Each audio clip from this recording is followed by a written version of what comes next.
change on my 2021 ZX6R.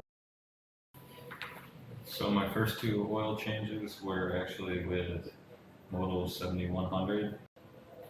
The only reason I'm switching over to this is just because this is all they have in stock.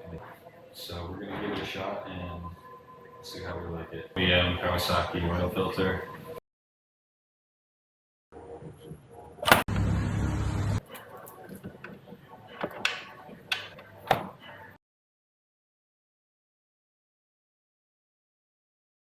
Here's the old oil filter that I'm going to remove.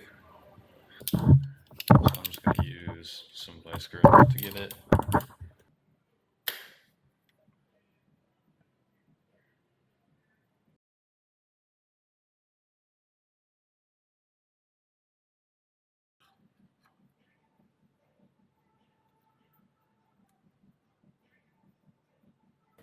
For this OEM oil filter, I gotta use like this tool. There's no bolt on the back.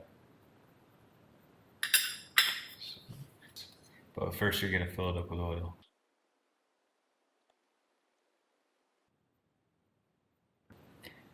So when you go to put this sideways, some oil is gonna come out. Put a rag or a towel there and just be prepared for it. And first make sure your drain bolt's in too. That would probably help.